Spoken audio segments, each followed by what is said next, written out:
Tiene la palabra Juan Domingo.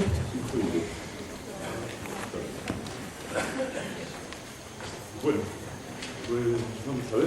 Yo creo que voy a ser el único, de momento, ¿no?, que vaya a decir algo contra el Estado y a romper un poco la curiosa unanimidad, ¿no?, que aquí se ha manifestado, paradójicamente, a favor del Estado, cuando nos estamos encontrando en una situación marcada por el socialismo del capital financiero, es decir, el funcionamiento irrestricto del Estado a favor del capital financiero, hasta el punto de que el servicio de la deuda está integrado en la Constitución española. Realmente no veo motivo para tantísimo entusiasmo y tantísima unanimidad respecto de algo cuyos efectos deleterios están bajo nuestros ojos. Bueno, la comunicación, esta parte, tuvo como punto de arranque la sorpresa, ¿no?, que me dio la lectura del libro de Domenico Lo Surdo sobre Stalin, libro tramposo, libro inteligentísimo, libro brillante, ¿no?, donde la verdad funciona como la peor de las mentiras. Libro donde todo lo que se dice es verdad, pero donde el efecto de mistificación respecto del stalinismo es francamente monstruoso. Dice Lo Surdo, resumiendo un poco su alabanza de Stalin o su apología de Stalin. Durante más tiempo que los demás, Stalin gobernó el país surgido de la Revolución de Octubre y precisamente a partir de la experiencia de gobierno se dio cuenta de la vacuidad de la espera mesiánica de una extinción del Estado, de las naciones, de la religión, del mercado del dinero, y experimentó además el efecto paralizante de una visión del universal que tendía a considerar como una contaminación la atención prestada a las necesidades, a los intereses de un Estado, de una nación, de una familia, de un individuo, ¿no? Stalin, por fin, entró en razones, ¿no?, y supo defender el Estado, ¿no?, y supo defender el socialismo como Estado. Y abandonó ese mito absurdo del paso al comunismo y de la extinción del Estado que había defendido, por ejemplo, Lenin y toda la tradición desde Marx, ¿no?, incluyendo, por cierto, a Kautsky, ¿no?, algunos socialdemócratas. Bueno, este planteamiento stalinista coincide curiosamente con otros planteamientos, ¿no?, otros planteamientos, además, insospechados. Por ejemplo, tenemos también a los nuevos filósofos que han defendido la necesidad del Estado como límite ante la barbarie totalitaria, ¿no? Es decir, o bien la barbarie totalitaria como límite que permite salvar la revolución, o el Estado como límite ante la barbarie totalitaria. Curiosamente, aquí tenemos curiosas contradicciones, y no solamente los nuevos filósofos, también tenemos aquí algunos representantes de izquierda, ¿no?, de la defensa de este Estado como límite también ante la barbarie, ante la arbitrariedad, ¿no? Francamente, creo que ante tanta unanimidad viene bien introducir un punto de herejía, ¿no?, que no es tan herejía desde la historia del marxismo, ni mucho menos desde la historia del materialismo, ¿no? Y vamos a ver. El problema es que esta evidencia del Estado es una evidencia muy particular, ¿no? Estamos acostumbrados, por nuestra cultura política, por nuestro imaginario político, a representarnos, ¿no?, la organización política de la sociedad en torno a dos conceptos que veremos que están interrelacionados, ¿no?, los conceptos de soberanía y de representación. Dos conceptos que han sido forjados en el marco de la configuración jurídico-política del Estado moderno, ¿no?, con Baudin, con Hobbes, Locke, Rousseau, toda esta tradición, ¿no?, en la cual nos encontramos tanto autores del absolutismo como del liberalismo, y entre otras cosas porque esta tradición es estrictamente la misma y los fundamentos del absolutismo y del liberalismo son estrictamente coincidentes. Es decir, el liberalismo es una secta absolutista. Bueno, Intentaremos justificar esta provocación inicial, ¿no? Y eso, el problema es que la soberanía y representación lo que articulan es una separación, la separación o la trascendencia del poder que rige una sociedad, ¿no? Y eso vale tanto para el absolutismo como para el liberalismo. El Estado se presenta como una instancia de gobierno y organización separada respecto de otra cosa, de un otro que no es el Estado, que es la sociedad civil, ¿no? Su correlato.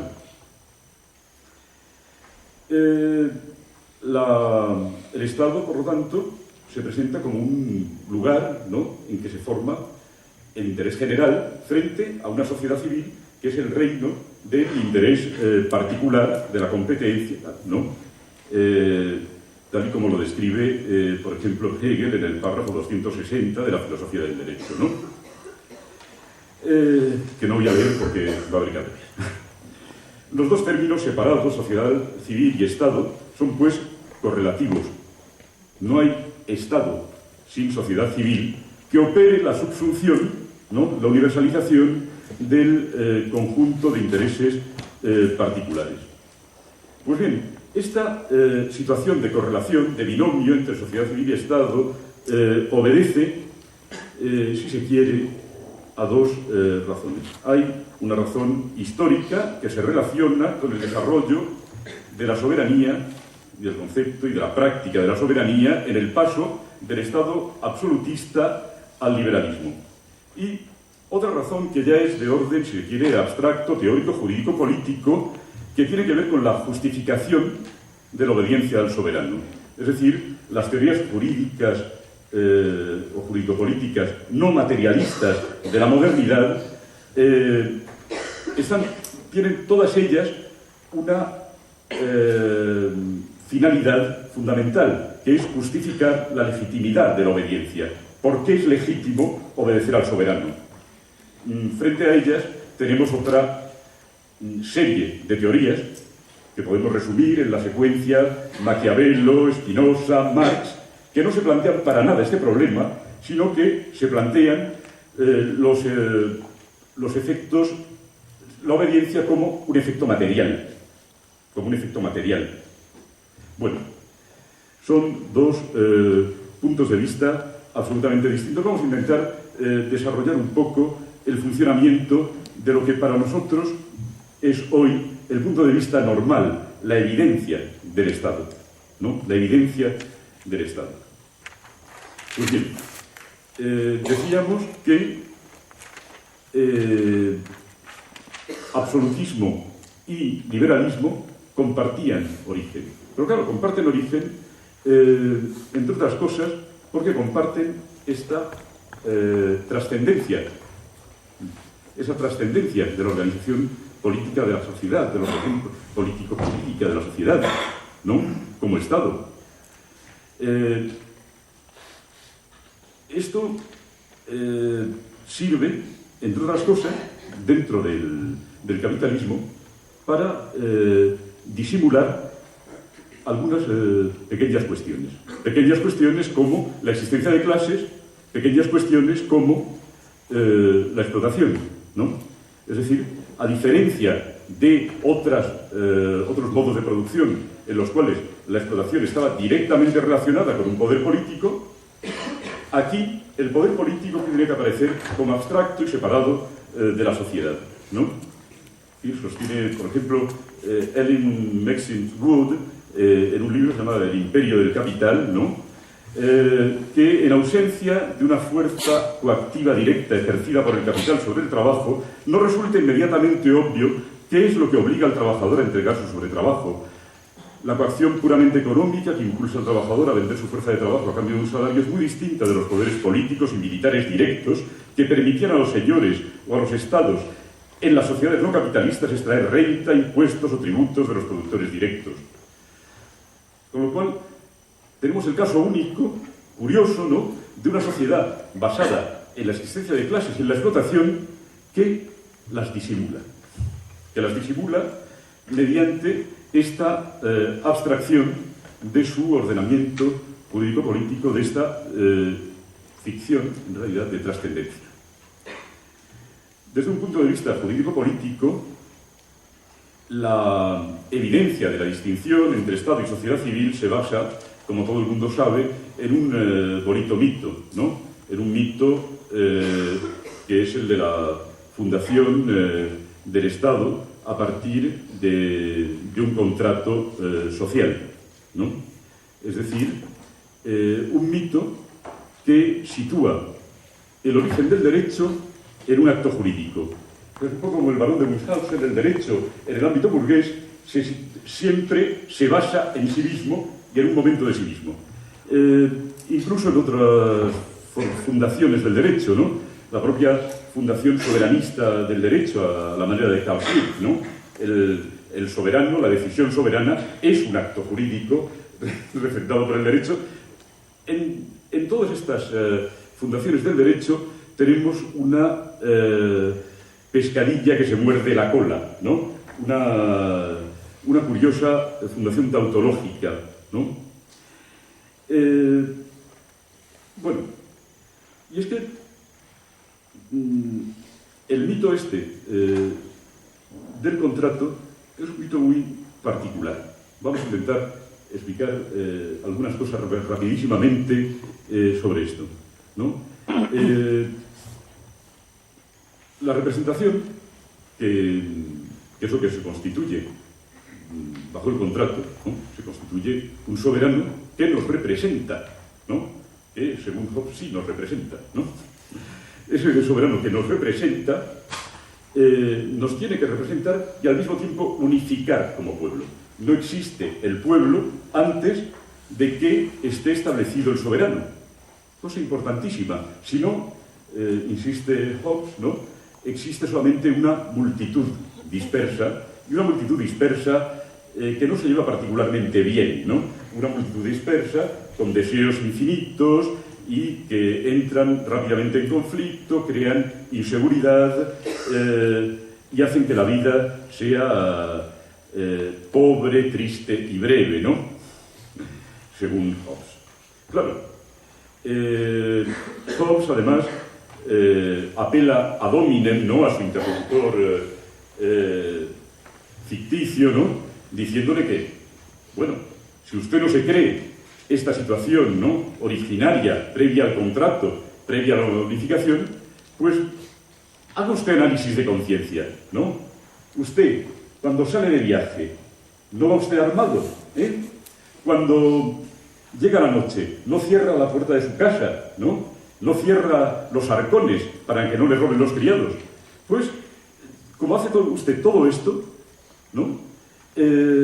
Está usted reconociendo la realidad de este estado de naturaleza, y lo está reconociendo curiosamente ahora mismo, incluso cuando vivimos en estado, cuando tenemos autoridades, cuando tenemos un soberano y estamos bajo el dominio de la ley.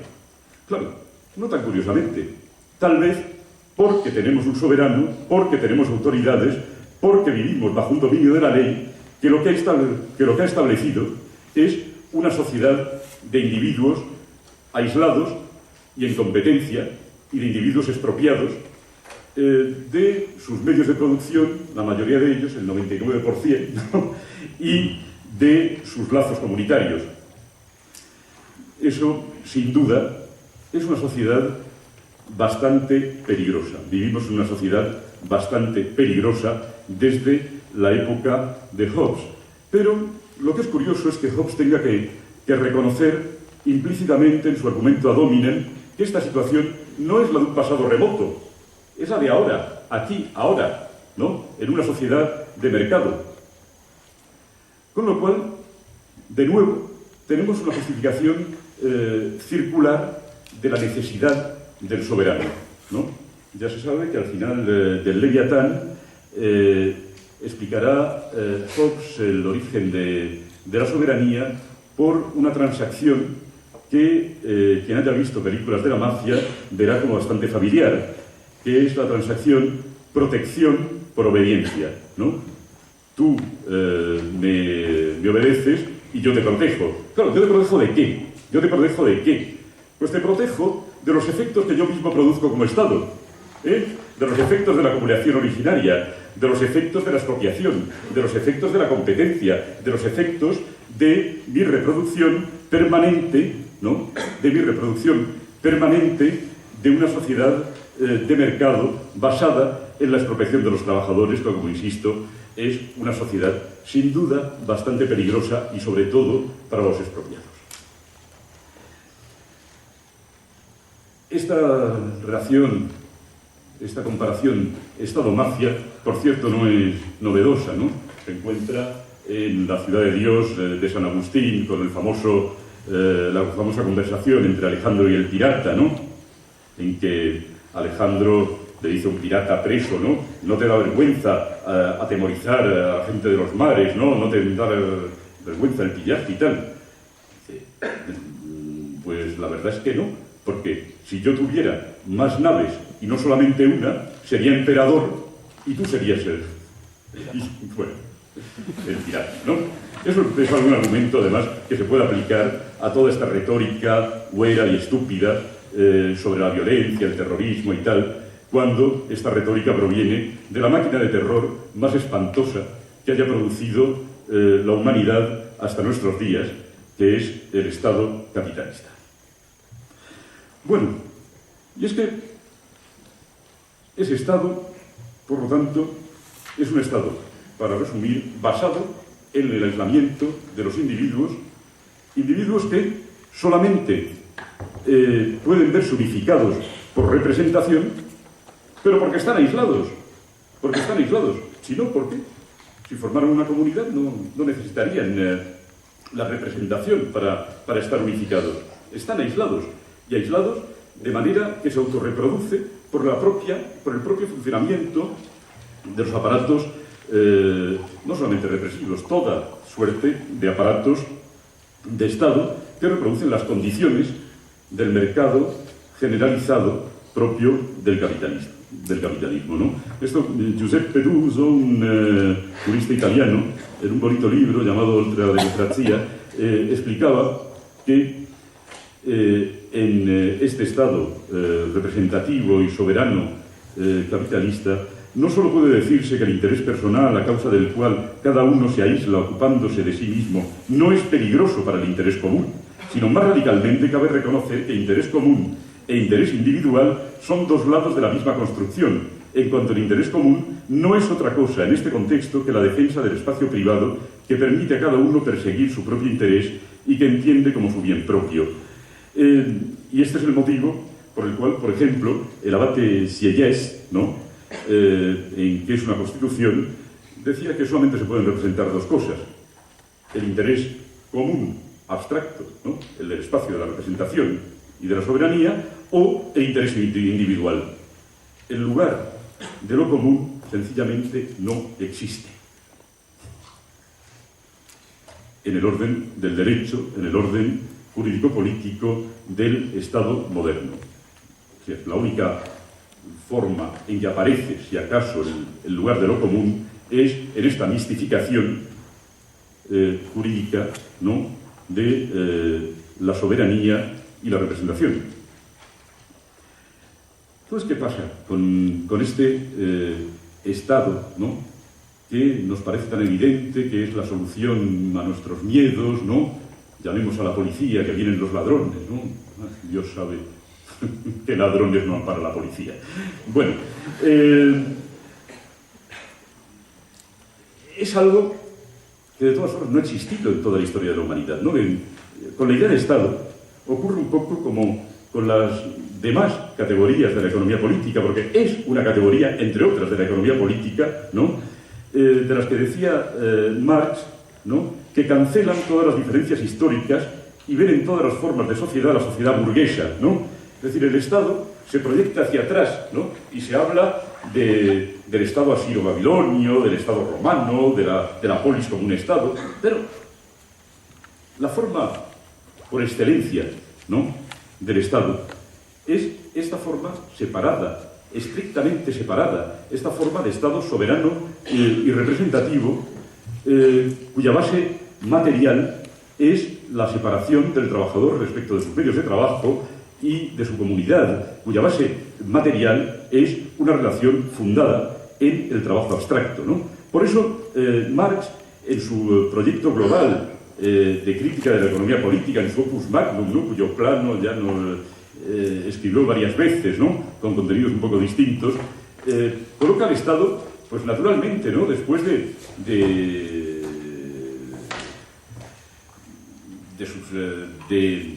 tratar de otras cosas, ¿no? Por ejemplo, en la carta del 22 de febrero del 57 a La Salle, dice que bueno, vamos a hacer 6 libros, del capital, de la propiedad de la tierra, del trabajo asalariado, del Estado, 4º libro, ¿no? Es decir, hay que tratar de muchas cosas, tenemos que hablar de muchas cosas, compañero del alma, antes de hablar del Estado, ¿no?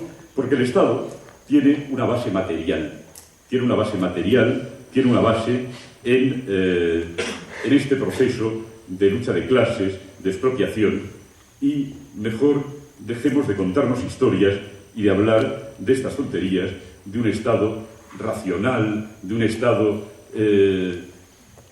que representa, como diría Kant, un imperativo de la razón práctica, ¿no? Bueno, lo que dice Kant no es una tontería si asumimos naturalmente sus puntos de partida, porque Kant no dice ninguna tontería, ¿no? Pero, bueno, lo que no tenemos que asumir necesariamente son sus puntos de partida. No tenemos que asumir necesariamente sus puntos de partida. Es decir, el Estado, desde un punto de vista no kantiano, naturalmente, desde un punto de vista que quiere ser materialista y marxista, es una realidad sobredeterminada, ¿no? Es decir, no es una esencia eterna. Es una realidad inscrita en la historia y en las relaciones sociales, ¿no? Y a la que le ocurre, como a las categorías de la economía política, de las que dice Marx en los Grundrisse, ¿no?, que algunas de ellas pertenecen a todas las épocas y otras son comunes solo a algunas, ¿no? Como todo lo que está sometido a la ley de bronce, de hierro, de la sobredeterminación, ¿no?, que es la ley fundamental del materialismo, todo perece, todo está condenado a perecer, ¿no? Yo lo decía Lucrecio, ¿no? Las puertas de la muerte están abiertas tanto para los cielos, los mares y las tierras, ¿no? Lo que parece más eterno. También para el Estado. Y otras puertas que fueron las de su nacimiento, en algún momento lo estuvieron.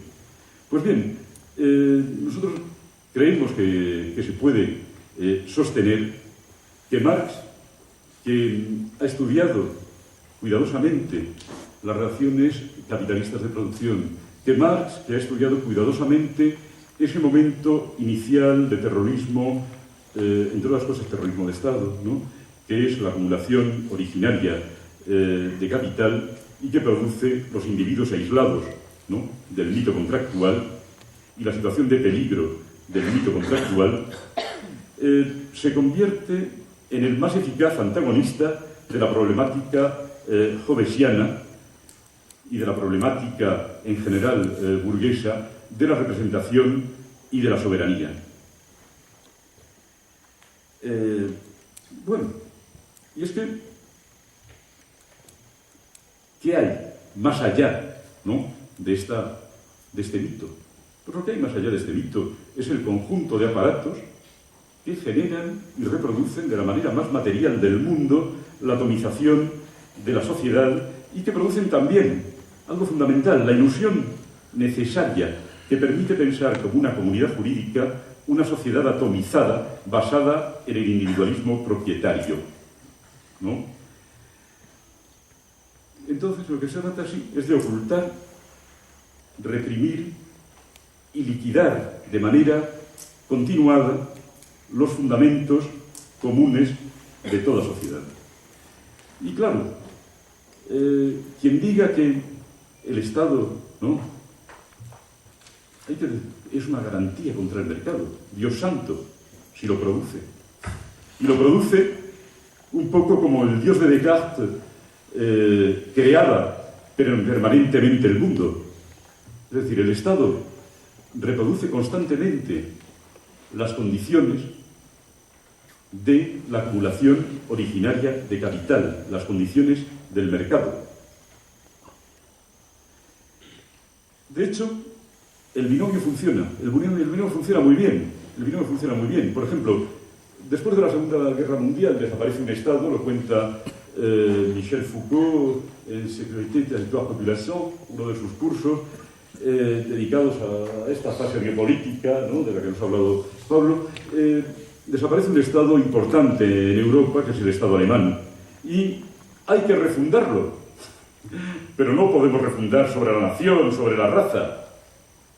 ¿Sobre qué se refunda?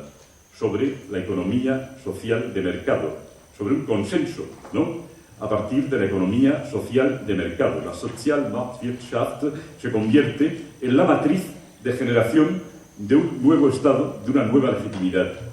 Pero también tenemos el proceso inverso, ¿no? 1989, en que un Estado, el Estado soviético, termina de alumbrar o de volver a alumbrar el mercado, en la medida en que el socialismo había sido sencillamente una monstruosa ficción, una monstruosa mascarada en que se había mantenido sin mercado libre el conjunto de las relaciones jurídicas e institucionales del capitalismo. Se había mantenido, como dice lo zurdo, el dinero, la forma mercancía, la forma salario, etc. Y claro, todo esto termina por alumbrar lo que alumbra. De nuevo, la mafia y de nuevo el Estado. O el binomio Putin-mafia, ¿no? Policía-mafia, así bien articulado. Bueno, uno genera necesariamente al otro, porque estamos en un binomio. Quien quiera salir del capitalismo valiéndose del Estado, incurre pues en un error tan grave como salir de la sartén echándose en las ascuas. Se quemará. Afortunadamente están Marx, Spinoza, Maquiavelo, ¿no?, al fin, para sacarnos de este dilema y evitar quemarnos horriblemente en el aceite o en las ascuas, ¿no? Es decir, otra concepción de la política nos permite, al margen de las categorías de soberanía y de Estado, reconocer la posibilidad de una política de la inmanencia, centrada en las dinámicas de lo que Spinoza llama la multitud, pero esta vez no para denostarla, como hace Hobbes, esa cosa peligrosísima, monstruosa, no, sino para mostrar que es el horizonte ontológico de toda política. No la multitud dividida, la multitud que siempre está ya constituida, en cierto modo, en comunidad. Una multitud que naturalmente admite todas las formas posibles de organización política y económica y social, ¿no? Pero lo importante es que no existe, y eso lo dice muy claramente Spinoza, prácticamente retomando a Maquiavelo en la carta 50 a Hugo Boxer, cuando le pregunta su interlocutor, ¿no?, su corresponsal, ¿cuál es la diferencia entre tu pensamiento político y el de Hobbes? Dice, pues mire, yo mantengo siempre, ¿no?, sartum tectum, intacto, ¿no?, el derecho natural, jus naturale, ¿no?, y considero que todo el poder del soberano reposa exclusivamente en su correlación de fuerzas con la multitud. Nada más. Por lo tanto, el poder del soberano es una correlación de fuerzas interna a la multitud, porque naturalmente aquí el principio que se aplica en Spinoza es el de Maquiavelo. Tutti sono volgo, no hay más que vulgo, ¿no? El soberano es parte de la multitud y bueno, hay correlaciones de fuerza interna que generan la soberanía y la hacen desaparecer. Entonces, desde la perspectiva de la multitud no hay un fuera, no hay una instancia trascendente que unifique nada. La unificación está siempre ya dada, unificación material, unificación afectiva del cuerpo de la multitud, unificación productiva. Estamos en otra problemática, que no es ni la del mercado, ni la del derecho, ni la de la soberanía, ni la de ninguna trascendencia. Estamos ante una problemática de la potencia colectiva de la multitud. Marx recordará que... vamos a ver. Es que ya va a ser dificilísimo. Bueno, ya os lo mandaré por escrito. Cómo este planteamiento materialista se va a oponer, ¿no?, al planteamiento de una sociedad basada en los intercambios mercantiles, donde, en vez de haber relaciones sociales directas, ¿no?, las relaciones sociales están siempre mediadas por el valor abstracto, el dinero, etc. De tal modo que, como decía Marx, el individuo lleva así tanto su poder social como su conexión con los demás en su bolsillo, ¿no? Es decir, las relaciones sociales son relaciones mercantiles mediadas por el valor de cambio y por el dinero. Bueno, pero esto es solamente una parte del problema, esta mediación, lo que se ha llamado el fetichismo de la mercancía como base del derecho, ¿no?, del que habla Pasucanis, del que nos hablará críticamente nuestro amigo Luis próximamente, creo. Porque, bueno, no, pues entonces en otro momento nos hablará nuestro amigo Luis de Pasucanis. Bueno, se ha podido ver entonces en estas mitologías sociales del individuo propietario y aislado, ¿no?, un modo de ocultar la división de la sociedad capitalista en clases y las relaciones de explotación y dominación. Lo que, sin embargo, se ha pasado bastante más por alto, pero lo que más no se pasa por alto es que por este medio se disimulan también las relaciones de comunidad y de cooperación social, que incluso dentro del capitalismo existen, sin las cuales el capitalismo no funcionaría. Es decir, el capitalismo no solamente explota a individuos aislados, explota la relación social, explota, dice Marx, los espíritus animales, ¿no?, que hacen que cuando juntas a dos personas para trabajar juntas, pues se entienden, se hablan, se colaboran, utilizan un lenguaje que ni se ha inventado el capitalista, ni lo pone el capitalista, ni ningún soberano. Está ahí como algo irreductible, como un nexo irreductible, ¿no? Un nexo inmediatamente comunista, ¿no?, dentro del propio capitalismo. Inmediatamente comunista, ¿no? Por eso, claro, lo que dice Marx es que el comunismo, ¿dónde lo vamos a buscar? ¿Dónde lo vamos a buscar? No en una utopía, ni en el derecho, ni en la abstracción de un buen soberano que sí nos representa, ¿no?, sino en las entrañas del propio capitalismo, en la medida en que dentro de esto, y de forma sometida, ciertamente, explotada, ciertamente, existen ya relaciones comunistas. Dice, por ejemplo, en los Grundrisse, ¿no?, para quien no se lo crea, ¿no?, que dentro de la sociedad burguesa que descansa sobre el valor de cambio, dice en el capítulo sobre el dinero, aparecen relaciones de producción y de tráfico que son otras tantas minas para hacerla saltar en pedazos. Una cantidad de formas antitéticas de la unidad social, cuyo carácter antitético, sin embargo, nunca podrá ser hecho saltar en pedazos mediante una metamorfosis pacífica.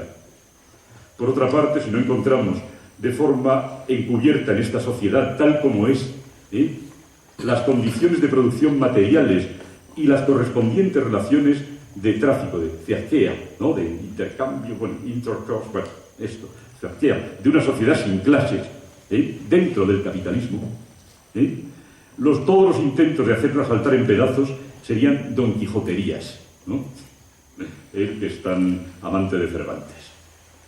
Pues bien, y es que, para terminar, esta aparente realidad y necesidad del Estado, y del Estado más el mercado, de la que también se ha hablado, ¿no? Incluso, sí, necesidad del Estado fuerte y además el mercado, ¿no?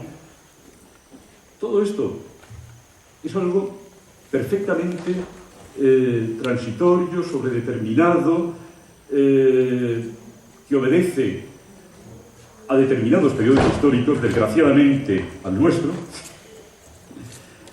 pero que no está ahí para toda la vida. Dice Marx en una bonita nota de sus cuadernos etnográficos, ¿no? Que fueron editados en los años 70, ¿no? Transcriptos con gran dificultad, por cierto, son cuadernos terribles, ¿no? Por Lawrence Cradle, lo siguiente. A propósito de un etnógrafo, Maine, que afirmaba la existencia de soberanía, ¿no? En una comunidad rural de la India, ¿no? Porque ya se sabe que las categorías burguesas se ven en todas partes, ¿no? En todo el tiempo y en todo el espacio, pues hay soberanía y Estado, tal. Dice Marx. Maine ignora algo que es mucho más profundo, ¿no? Que la consideración de la soberanía como abstracción, que la aparente existencia suprema del Estado es ella misma solo aparente, scheinbar, es solo aparente, el Estado es una apariencia, y que éste en todas sus formas es una excrescencia de la sociedad. Lo subraya en inglés, excrescence of society. El Estado no existe, es un mal sueño de nuestra propia indignidad. Del mismo modo que su apariencia fenoménica, Erscheinung, ¿no?, se produce en un nivel determinado del desarrollo de la sociedad, del mismo modo, ésta vuelve a desaparecer en cuanto la sociedad alcanza una etapa que hasta ahora no ha alcanzado. Pues bien, será cuestión de ponernos a hacer que la alcance. Gracias.